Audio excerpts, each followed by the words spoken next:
Welcome everybody to a Striatech hosted webinar. My name is Thomas Münch and I am one of the founders of Striatech.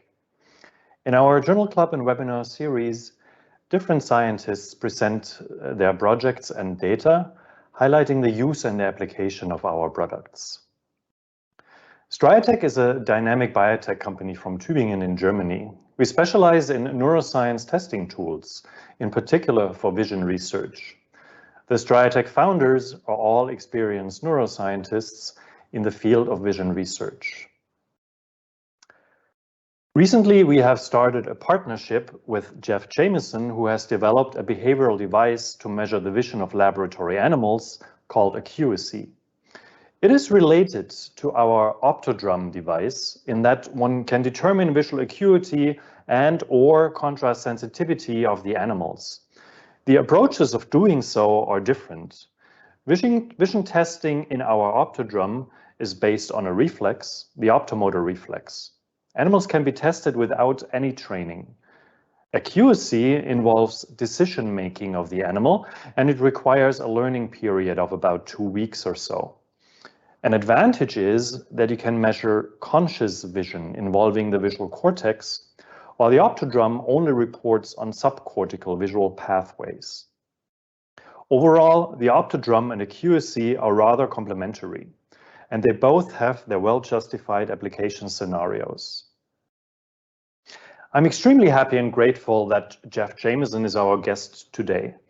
He will present the various ways in which one can measure the vision of laboratory animals, and he will touch on the disadvantages of classical methods that eventually motivated him to invent something better, the AcuiSee chamber. Jeff studied electrical engineering and biomedical engineering before working in the drug discovery divisions of Alcon and later Pfizer. In 2009, he started taking matters in his own hands. He founded OphthoDS, a clinical research organization that provides models for ocular diseases. He's also co-founder of ONL Therapeutics, which currently has a compound in clinical trials, and he developed AcuiSee. Last year, OphthoDS was acquired by Experimentica, who wanted to develop a strong presence in the US, and Jeff became their director for pharmacology. Around the same time, we at Striatech started our partnership with Jeff to offer AcuiSee to our customers all over the world. I'm really looking forward to learn more about the history and applications of AcuiSee today. Before you start, Jeff, let me remind the audience that you will be able to ask questions throughout the event, and also to give a thumbs up to other questions. A quick word about asking questions. When you want to ask a question, the cursor by default is in the name field. Giving your name is optional, but you have to click into the question field before you start typing your question. If you don't click into the question field first, you will accidentally type your question in the name field. The Q&A panel on the right-hand side will stay available for a couple of days after the live event. So if you are currently watching a recording of the event and Q&A is still open, please make sure to enter your question and your name so that we can get back to you with the answer. We're very much looking forward to your questions. So Jeff, with this, I ask you to please go ahead with your presentation, sharing your screen and unmute your microphone.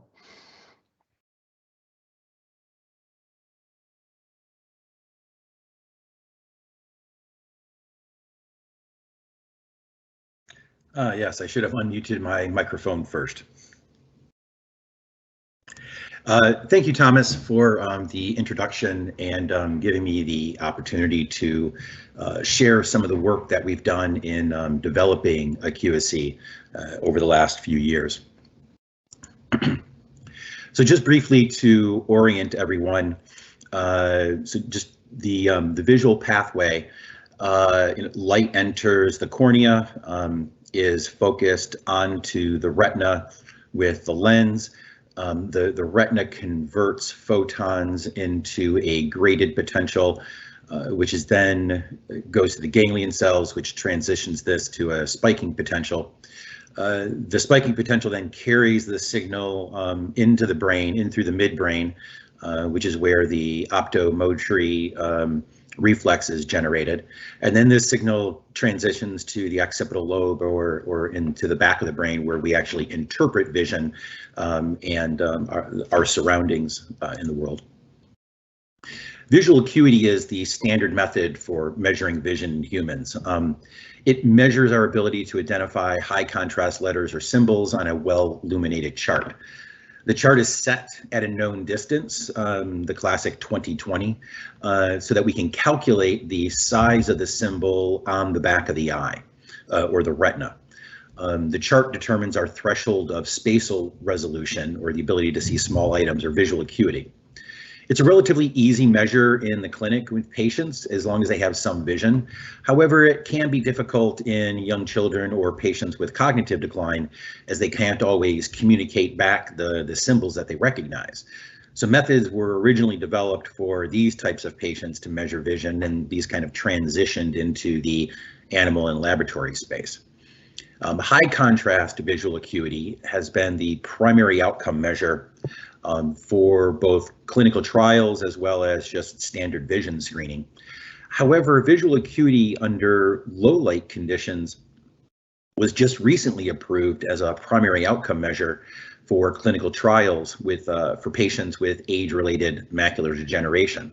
So having the ability to measure visual acuity under multiple different kinds of conditions is important in being able to mimic the human experience with our animals when we're doing drug testing.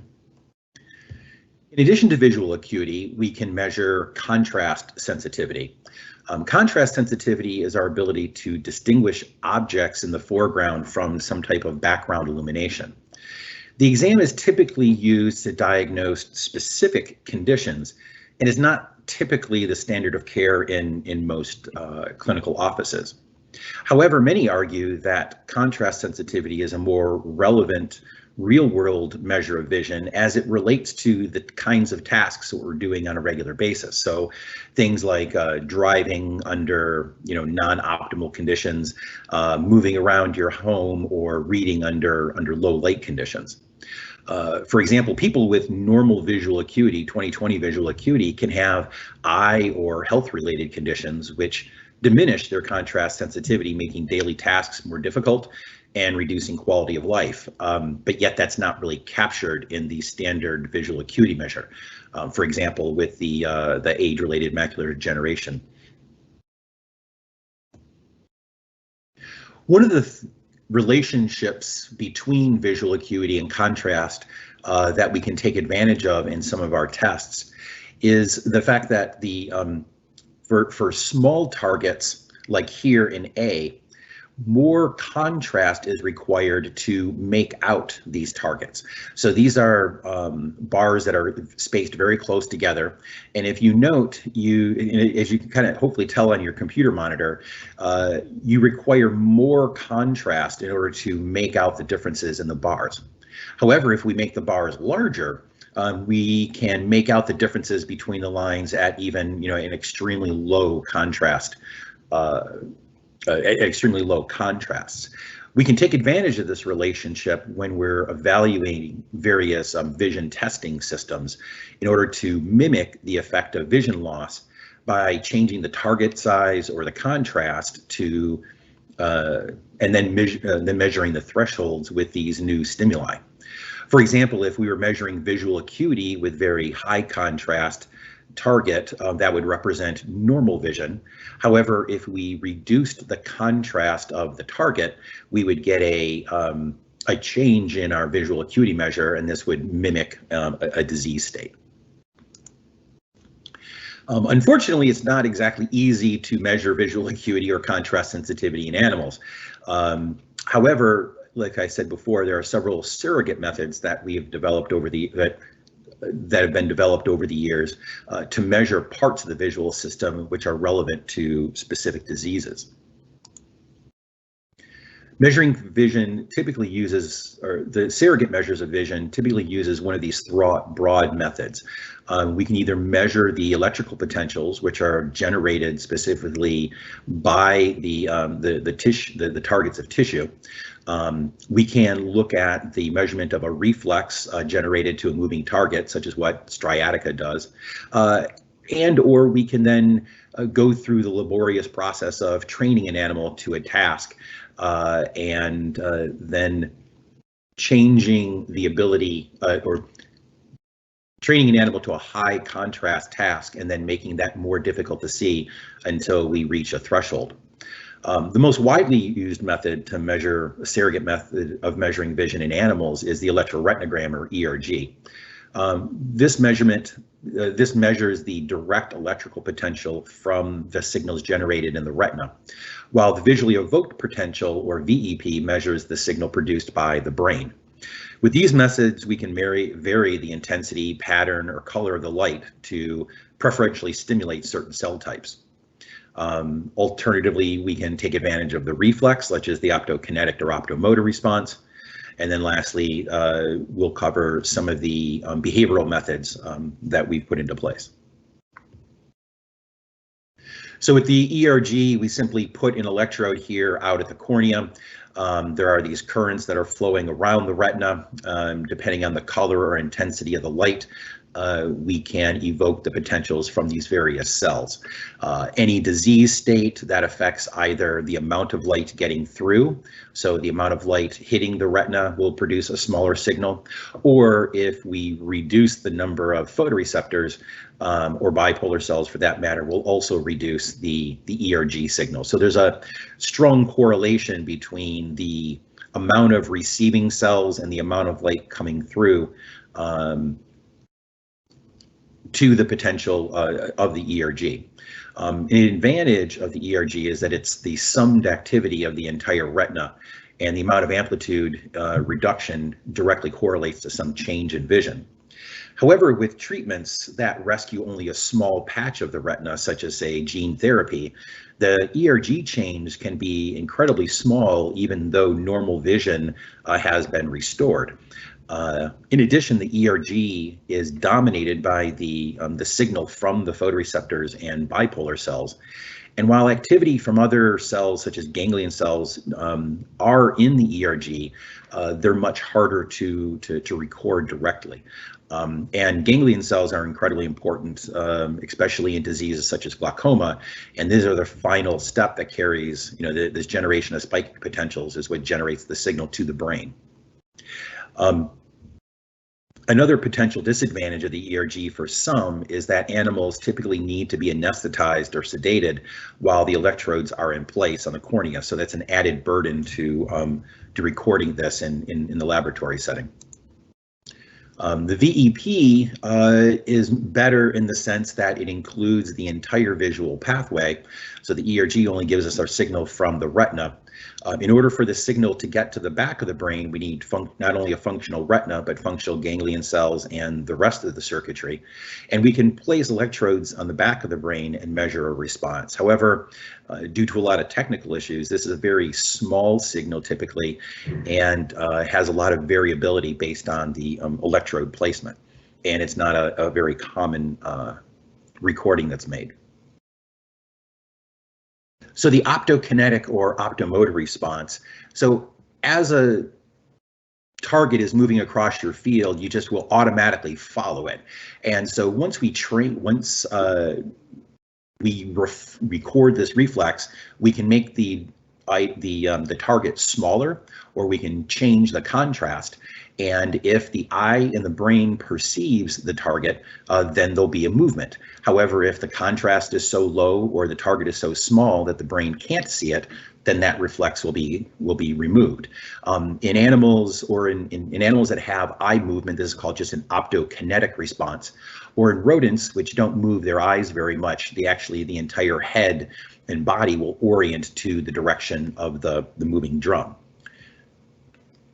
Striatech takes advantage of this. So the original experiments with this method, you actually used a rotating drum that the researchers would drive or spin.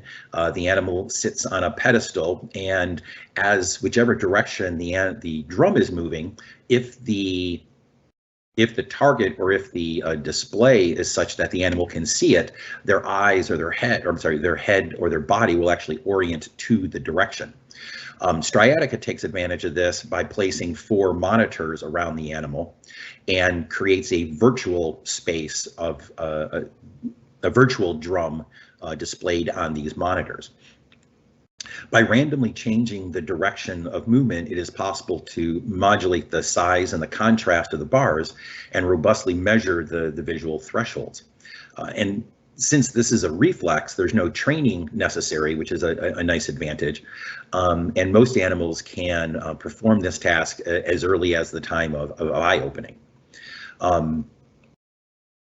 Even though the optomotor response originates from the midbrain, it includes most of the visual system that is involved in the majority of ocular diseases.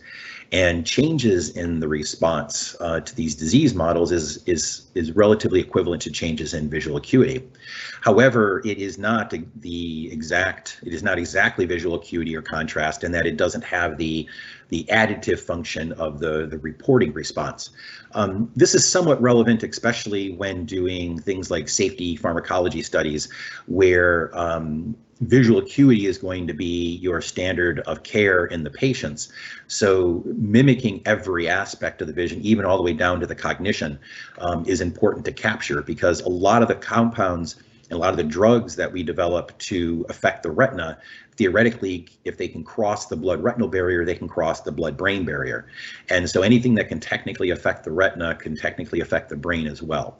So having this full response is important in certain conditions.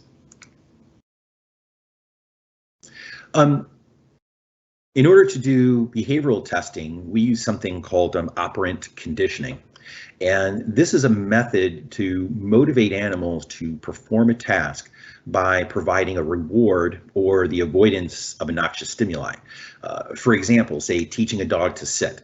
When the animal does the proper task, we reinforce the behavior by giving a treat, and then they eventually will perform the task without receiving the treat. Basically, this Y maze was the first foray that we went into with AcuiSee, and can kind of pretty much call this the AcuiSee 0.1. With the Y maze here, the animals have been given a reduced amount of food for a couple days in their home cage. So they're not food deprived, but they're motivated to search for more nutrition. And so we place the animals in a small box with a lever. We can then open up the lever, and then the animal will move down the Y maze to the plate to a forced choice until they're forced to make a choice to either go to the left or to the right. During training, we will display bars on one side, grays on the other side, and flop this back and forth. And we train the animal to the fact that the treat will only be in the side that has the bars. So as the animal progresses down the Y maze, if they go down toward the bar, we allow them to continue forward and receive the treat. And if they start going towards the gray, we will pick them up and then move them back to the start. You give them a small timeout and then allow them to transition again. Once the animals are trained to this task and they understand that the bars equal the treat, they become very quick to running the maze. And then we can start making the bars more and more difficult to see, and then eventually find the threshold of vision. Alternatively, we can fill this maze with water and place a platform just under the water on the side wherever the bars are. In this case, the training is motivated by the avoidance of an unpleasant situation. However, in certain situations, sometimes we have animals that actually enjoy swimming around and then don't perform the task. There are variations of this method with the water maze. Morrison was the researcher that kind of put a lot of work into this early method of doing behavioral testing. So not only can you use a Y maze or a forced choice, there are situations where you have a pool with multiple monitors and you can get the animal to train, but it's very time consuming and labor intensive, and especially with the water maze, it's also quite a burden from a facility perspective. So in the 30s, B.H. Skinner had developed a Skinner box. And so this is an operant type training chamber where the animal is given a various external, internal stimuli, such as lights, sounds, or we can even pipe in odors. And they're presented with these stimuli, and this box is isolated from the external environment.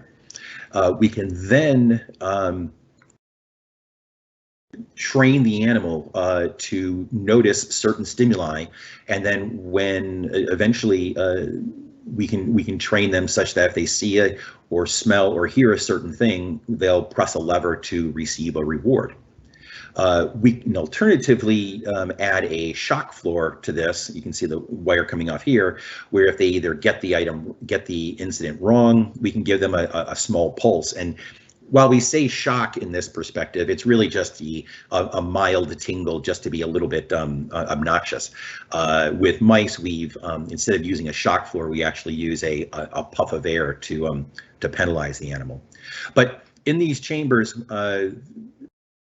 researchers had fitted these also with visual screens to test memory and cognition. So these chambers have been modified to show a visual stimuli. However, these early experiments were really just interested in cognition and memory association. And the measurement of actual vision, like vision acuity or visual or aspects of vision, were not really their primary focus. So in order to measure vision, the target has to be at some knowable distance so we can calculate the visual angle and the size of the target on the back of the retina. And that's where AcuiSee kind of came in. So at AcuiSee, we set out to create a dedicated operant or Skinner box for measuring vision in animals. The animal is placed here in the center, so this is the equivalent of the box that you had just seen with the cutaway. And along the back of the chamber, we have where we present the treat or the reward. This is a dipper that can provide a liquid treat. At the front of the box, you have two clear touch plates that move and allows the animal to do a forced choice between two different images. This is important because at the time that the animal is making a decision about what image they're choosing, we know exactly how far away they are from the tablet.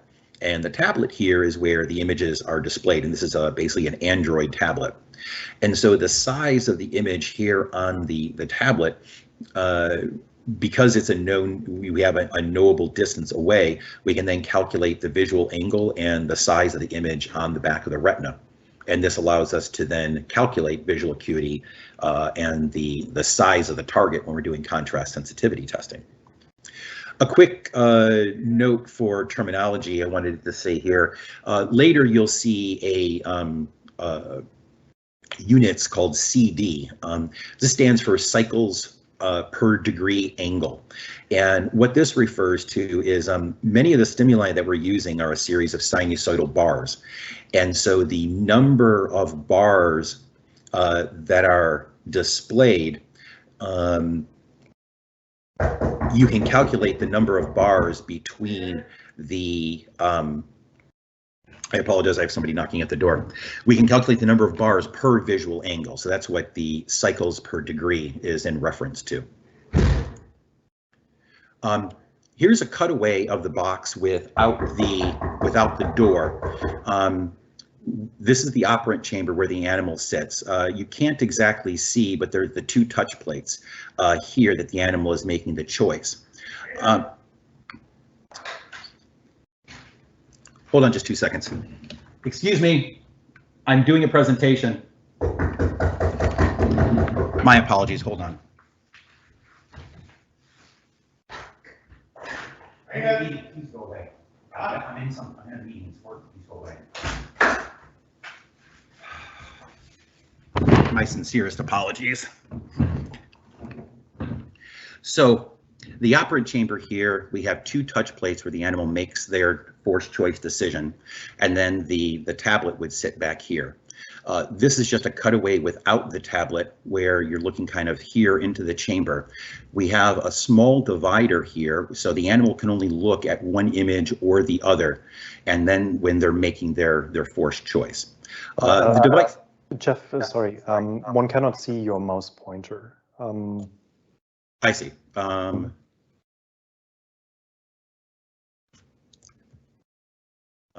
Let's see, is it back now? Yep. Okay. Is it now? Okay. Oh, now it's not there, but now it's there. Okay. So I'll do the pointing on the other screen. My apologies. So again, here's the chamber the animals sit in. We have a small waste tray that we clean between sessions. Here's a fan that handles air circulation and generates a little bit of a white noise signal. Let's see. The typical display that we'll use for measuring visual acuity and contrast sensitivity is a series of alternating black and white bars, and this is a sinusoid. And we're basically training the animal to distinguish between these 2 different stimuli. This is where it's a forced choice, so they're choosing left or they're choosing right. The noise image is simply just a randomized set of pixels of this image, and so that allows us to balance the luminance between these 2 images. Then during testing phase, we can obviously again make these bars smaller or alter the contrast. So this is an animal that has been training for a bit of time. This is an animal that's been training for a bit of time. So he just received a treat, and now the images are being displayed. And you'll see they're not always super motivated to do things. He kind of came up, he looked at things, he's doing a little bit of grooming, and kind of getting ready for his next treat. And then you'll see the animal kind of look up real quick, and if you notice there, he kind of looked at the gray, he looked at the bars, and then he pressed the side that had the bars. So normally there's a little bit more time between the trials. I kind of cut out the blank spaces for the purposes of this presentation, but you can kind of see how the animal is hitting the side that he's, where the bars are, and then receiving the treat reward.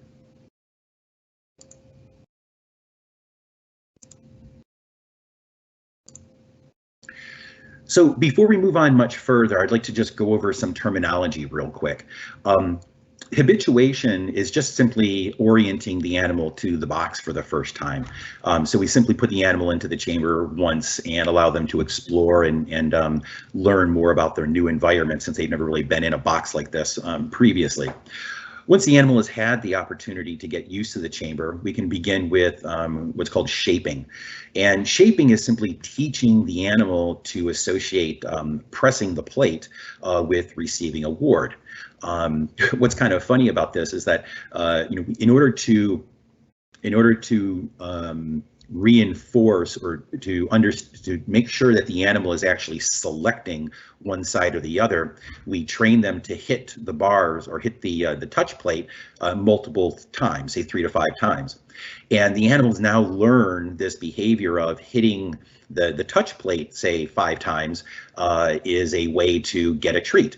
So during feeding time, when we walk in to give the animals their chow at the end of the day, they will sit there and actually push on the cage tops, and they do it in little bursts, similar to whatever they've been trained.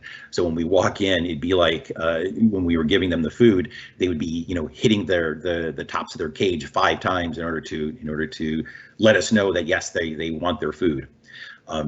Once the animal knows what to do to get a reward, we can begin presenting images and start training them to orient that they only get the treat when they're hitting the bars, as opposed to if they hit the side that has the noise. A trial would be a single presentation of a set of images in which the animal makes a choice or doesn't make a choice, and either receives a reward or a timeout. While a session is a series of trials, and in the case of rats, animals are in the chamber for either 60 trials or up to 60 minutes, whichever is less. In the beginning of training, most sessions will actually last the full 60 minutes because, again, the animal is doing a lot of exploring, they're doing a lot of learning, they're checking out the environment. However, once the animals start to associate the touching of the plate and the receiving the reward, and sometimes they get the reward and sometimes they don't, they actually get much faster. So during training, the animals are presented with two images, one that's easy and of large alternating black and white bars, and of course then the noise. Now, rodents are not typically visual creatures, so it does take them a little bit longer. So it does take them some time to train to the target. When we've done this kind of work with other types of animals that are more vision generated or vision driven, we can train the animals within just a couple sessions. Once the animals are trained, we can then begin measuring, we can then begin testing. And testing is usually very quick because the animals are in the box and then they're either getting it right or wrong. And then we quickly get to threshold, and testing itself only takes 10 to 15 minutes.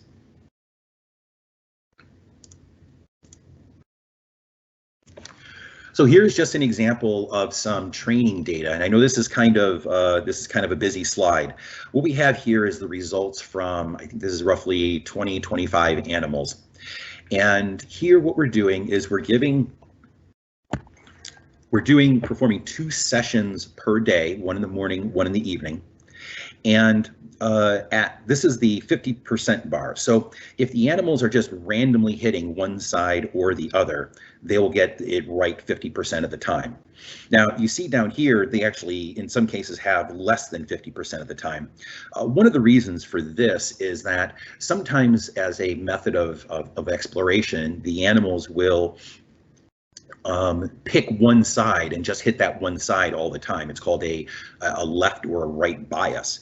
And we have factors within the software to capture that and catch it. So if the animal is, say, hitting the left side every single time, the next time the animal comes into the chamber, the software will note that the last time they were in left bias mode, and will start the session by only placing the correct images on the right side.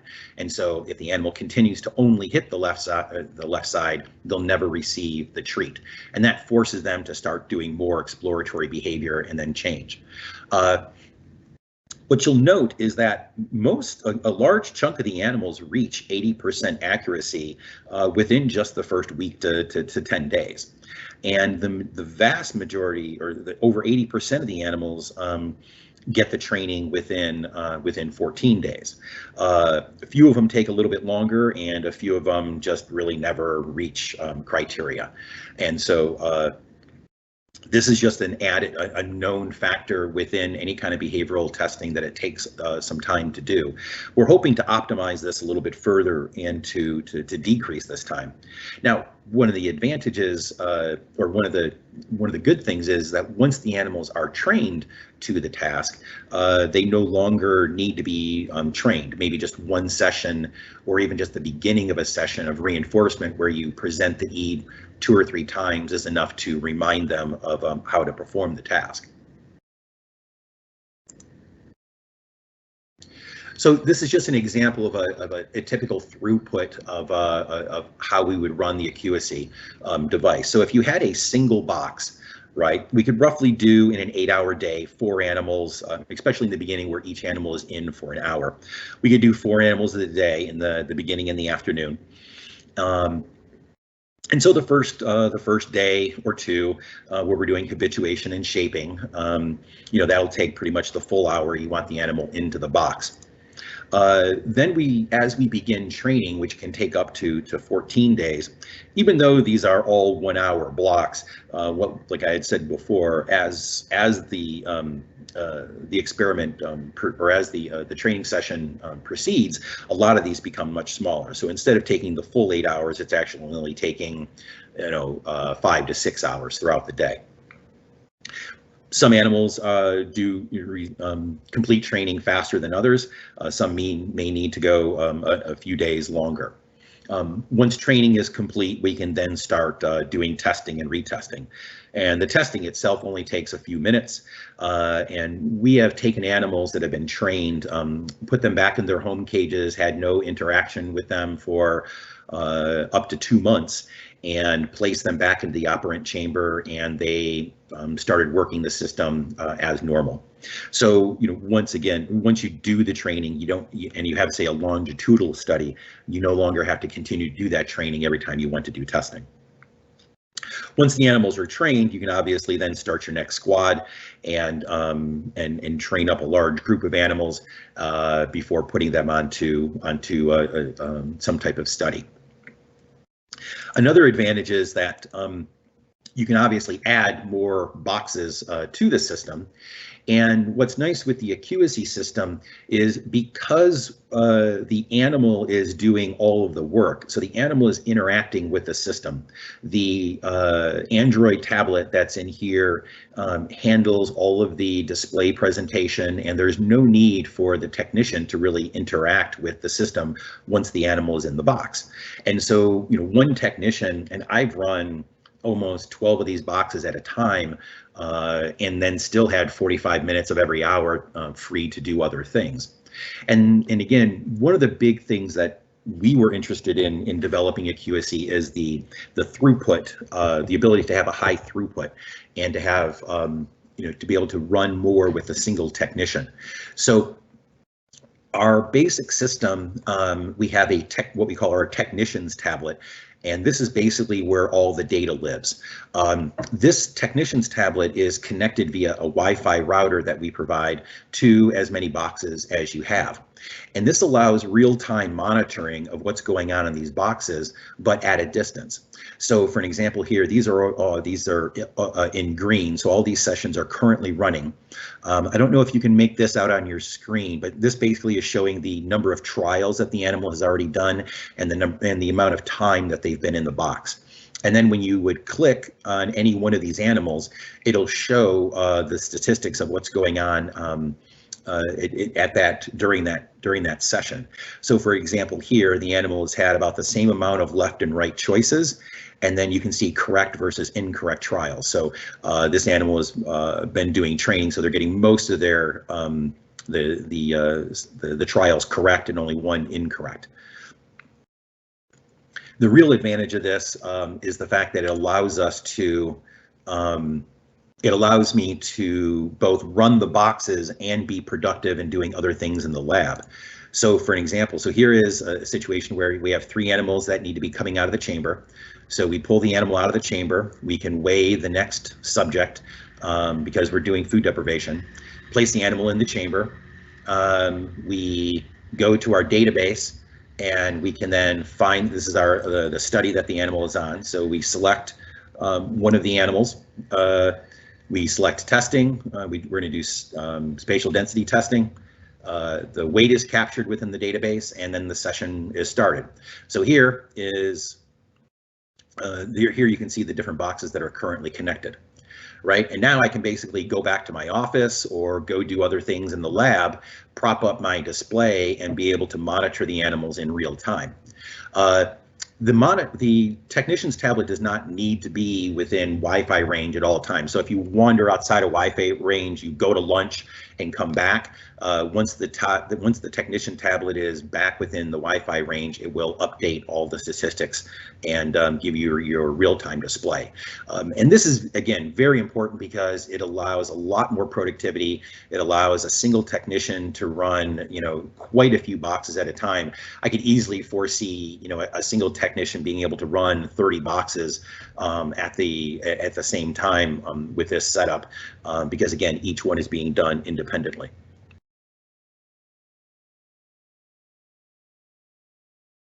So what exactly do the results of testing look like? So here we have the spatial density. So this is in the cycles per degree. The higher you go up here, this is the more cycles or the smaller that the bars are.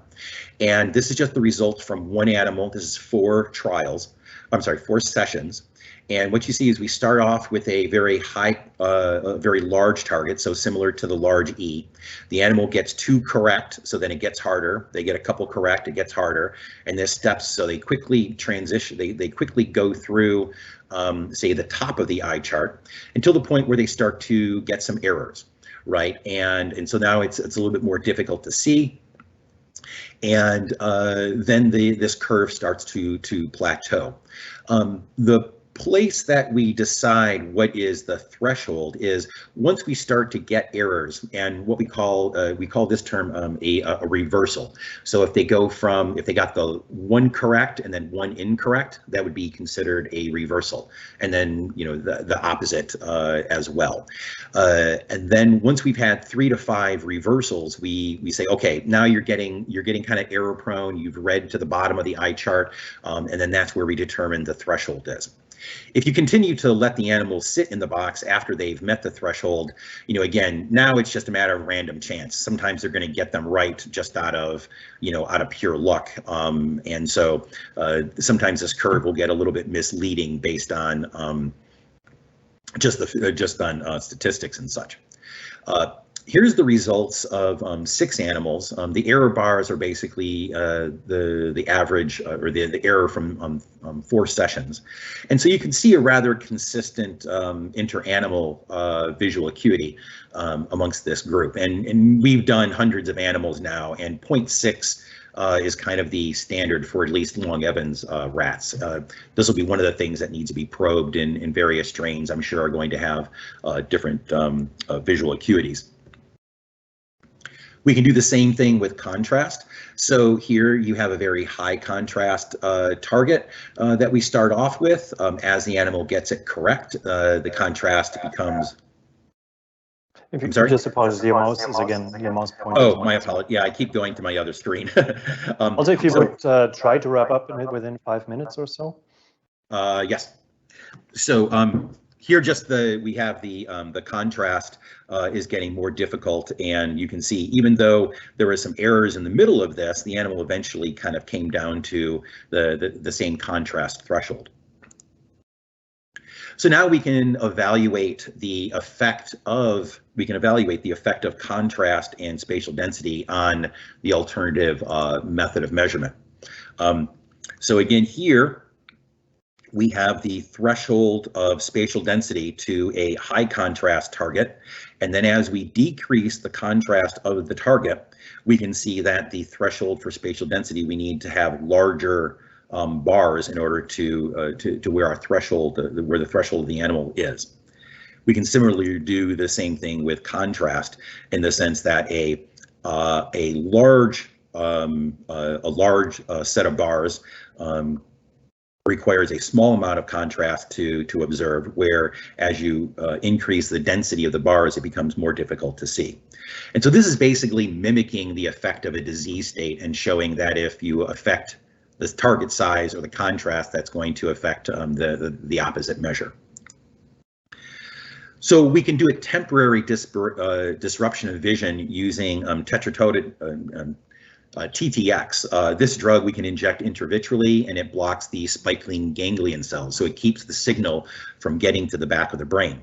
If we just inject saline immediately afterwards, there's a small reduction in vision, likely due to the change in ocular pressure from the injection. But after a day and 7 days, that kind of comes back up to baseline. Although with TTX, the drug sticks around for a bit of time, and then we actually see a change and a reduction in vision. And this somewhat mimics the effect of glaucoma, the reduction in function of ganglion cells. We can look at a model of actually glaucoma in rodents. So here is, we actually inject hypertonic saline into this episcleral vein. And what this does is it causes scarring of the trabecular meshwork where fluid is outflowing. When you block the fluid outflow in the eye, you then start to have a rise in intraocular pressure, which is again mimicking glaucoma. When we do this in animals, so we do the initial saline injection, and then the pressure rises over time. And by 3 weeks, the pressure stabilizes at a pretty high pressure. And literature has shown that at about 6 to 8 weeks, we see a significant reduction in ganglion cells. However, at just 2 weeks into high pressure, or 28 days from the beginning, we actually start to see a functional change related to the pressure change that is occurring much earlier than the actual ganglion cell dropout.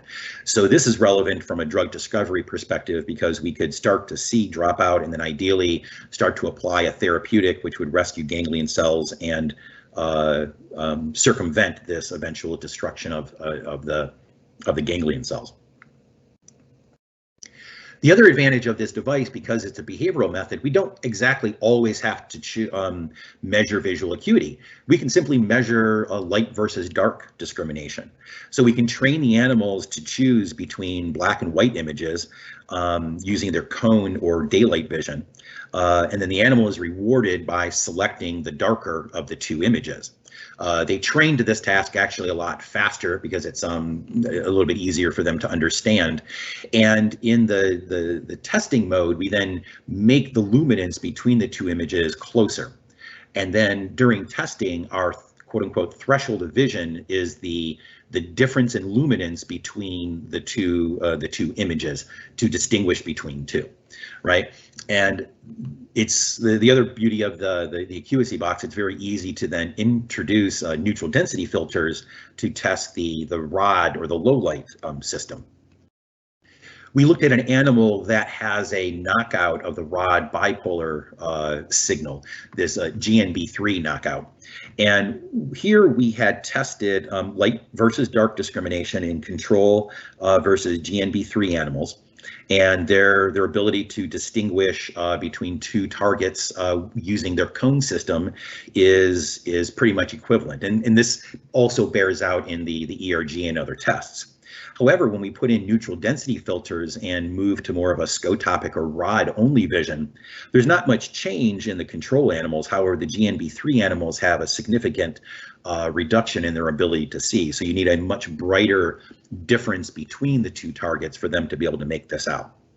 So one of the advantages of the AcuiSee box is we can do novel display options based on whatever the experimental criteria is, and we can begin to investigate other cell types, and such as ganglion cell dendritic coverage, or whatever your area of research is of interest. We can potentially develop a novel display to help probe that. So the added features of the AcuiSee device, because it is a behavioral method, we can do things like color discrimination, looking at horizontal versus vertical, or bars left versus right, moving images, light-dark discrimination. And we can also actually just use training. We can actually use just training as a potential endpoint. So for an example, if you had a retinal degenerative model where the degeneration occurred early, you could, in animals that are treated with an intervention, would actually perform training, where animals that are not treated would never actually complete training because they never had any vision. And so that can actually be a potential endpoint for a study. As well, it's very easy for us to do dark adapted visual acuity and visual testing simply by adding neutral density filters. We also can use, so for an example, we developed this system primarily for rats, and so we can do water deprivation as a reinforcement for models such as diabetic retinopathy. No work is done in a vacuum. I just wanted to do a call out to some of the people that have helped develop some of this. Dr. Barron and Bestel have been our collaborators with working with a lot of the behavioral aspects of rodent training. Mariana, who's with me now, or with us at Experimentica, did much of the animal work, or some of the animal work that you see, and it's her thesis work that went into the GNB3 results that I had shown. And then Russ and and Dylan are our hardware and software engineers that help the project go along. And thank you for your time. Well, Jeff, thank you so much for I apologize for that presentation. interruption. We got quite a few questions, and I suggest we dive right into these questions. So let's start at the beginning. Most people asked about the suitability for different animals, like mice versus rats versus different mouse strains versus different rat strains, etc. What can you say about that? So my goal for this was, in the drug discovery side, the two big animal models that I was looking at were glaucoma and diabetes, and again, looking at the Morrison model and the streptozotocin. So I initially, our initial development aspects were with rat, and rats are actually very easy to do food motivation with. I kind of make the observation that rats are like dogs, mice are like cats. So the majority of the work that or pretty much all the work that you'd seen here was all from our work in rats. We then tried using mice in our standard size box and realized that the animals couldn't hit the touch plate. So we developed a mouse only box, and we've begun some of the preliminary work with showing that we can train the animals, we can train the mice to the task. However, we still have some optimization to do because mice like to be exploratory and aren't always driven purely by food reward. So what we find sometimes in training is in the beginning of the training session, the first few trials, they'll get 100% correct, and then they'll just start hitting the other side for the sake of it. They're just kind of being extra exploratory, and so that then drives down their overall percent correct. So we're still working to optimize a few things, so it's a little bit earlier with the mice, but the proof of concept is there, and it's just a matter of working out some of those details. Okay, thank you. There was a question why there is not negative reinforcement that you're using, if that would not be faster in teaching or training the animals rather, why you use positive reinforcement, the food reward. Yeah, there's two primary reasons for that. One, again, was because of the diabetes, the interest in diabetes. We wanted to kind of avoid shocking the animal because there's sometimes there's an additive effect with shocking and neuropathic pain in diabetic animals. But also, we felt that the negative reinforcement is sometimes a little bit harder to get through animal use committees, and there's really not a necessity for it. Also, in speaking with Dr. Barron and Bestel, we had found that there's a group of animals. A lot of times, animals, if you put them in the shock environment, they'll start to associate the chamber with getting shocked. And then you put them into the chamber and then they just freeze and they just won't do anything.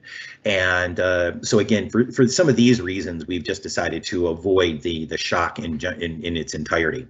One of the things we have done though is we have added an air puff option that we're evaluating with the mice, because mice, so we can give this little puff of air. It's not detrimental. The animal use committees typically like that a little bit better, and it's just enough of a noxious stimuli to then motivate them. And so that's one of the things we're trying to do to dismotivate the choice of the wrong answer during training with mice. So if they're getting it correct multiple times and then start hitting the other side, we'll give them a puff of air to kind of dissuade them from doing that kind of exploring and get them to stay concentrated on task. So we're beginning to implement something, just we're steering away from the shock floor. Okay, thank you. Just so that you know, your camera sort of went off, Jeff. While you're searching for a camera, I can ask the next question. How does the system, was a question, how does the system compare to other touchscreen devices? I don't know which other touchscreen devices. Well, an example that was given was a Buse Saxida device. I don't know if you know that. No, unfortunately, I'm unfamiliar with that particular device. Mm-hmm. So with the I think one of the big differences between our device and some of the touch screen devices is that we add an extra level of feedback for the animals, in the sense that we're not using a touch screen like, say, your phone or a tablet, right? Because in those situations, the animal has to actually come off the tablet and then touch again, come off the tablet and touch again, which is a little bit more complicated behavior. So instead, what we have is we have simply these plexiglass, what we call a touch plate. And what that means is the plexiglass is actually moving a very small distance and hitting a limit switch. And so the animal will touch it, and then the action, and if all they have to do is relax a little bit, and the plate will spring back into place, and then they push it again. So the animal is getting the extra reinforcement that they're doing something with the fact that the plate is moving, as opposed to, again, touch screens where they just have to make that leap themselves. So these touch plates are a little bit more cognitively intuitive for the rodents. Okay, very good. So there was a question whether you have tried that with rats that have reduced visual acuity, and was that visible in the outcome? Well, yeah. So, so with the glaucoma model, the Morrison model, and the TTX, those were some of the initial experiments that we've done. We've actually done work as well where we had trained some animals and then had done light damage where we completely fried the retina. Unfortunately, with those, obviously, in those situations, the animals, didn't perform the task at all because they had most of their vision gone. And animals that received a compound that protected against light damage were perfectly normal. We had a bit of a 2-year hiatus with doing testing because of COVID. And so we're really just getting back into evaluating this with more of our animal models, as well as, like I said before, continuing to work to optimize the mouse system. Okay, so there was a question whether the AcuiSee is compatible and combinable with other neurotechnologies such as optogenetics, miniscopes, fiber photometry, and things like that. Yeah, so we could technically increase, and we've talked to some people about using optogenetics, and in theory, we can retrofit, say, the top of the cage, and be able to put in ports for different probes or different imaging devices. For example, you saw the footage that we had with the camera of the animal moving around the system. We typically don't have a camera in every single box, but we had retrofitted a few boxes to have the camera in it just for demonstration purposes. So we can work with this in other devices. Or with other people, and again, the whole device is made out of an anodized aluminum. So even if you wanted to add probes yourself, it would be pretty easy to disassemble, add a hole or whatnot for your desired product. Okay, let's see. I'm looking for for more questions. And your camera is off again, by the way.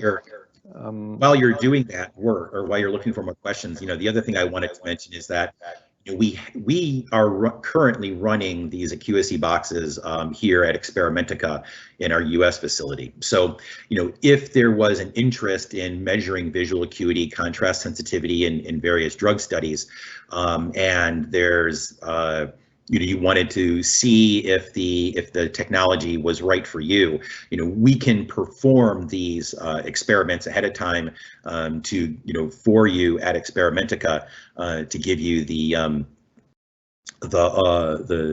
confidence that these devices are right for your lab or your pharma company. Mm-hmm. Yeah, I guess this might be very useful for some. Yeah. We have time for one more question. So there was a question whether the instrument can measure the flicker fusion rate, or have you tried that? We have not directly tried that, but I would have to delve a little bit more into that, but I could foresee while the training might be a little bit more complicated, or there might be some development necessary to kind of figure out what the right training modality would be. Basically any kind of stimuli that you can consider we could put in there. So yes, we could do flickering lights and look at flicker fusion, but I don't know. Yeah, I would have to delve into that a little bit further to find out exactly how we would address the training. But I could foresee, coming up with something there. Okay, good. So unfortunately, our time is up. There are still questions left, and so I want to reassure the audience that we will answer them. Not here now in the live talk, but they will be posted on the Journal Club website, on our website. And so in a couple of days, when we had a chance to review them and type up the answers, they will be available there. And everybody who signed up will get an information email that the Q&A questions and answers are posted on the website. With that, Jeff, I want to thank you very much for the presentation and showing us and telling us about the development and the capabilities of that device. And I want to thank the audience for participating and really asking great questions. And I'm sorry that we do not have the time to answer all of them right now. I wish everybody a good end of the year and a good start into the next year. Thank you very much. Thank you, Thomas.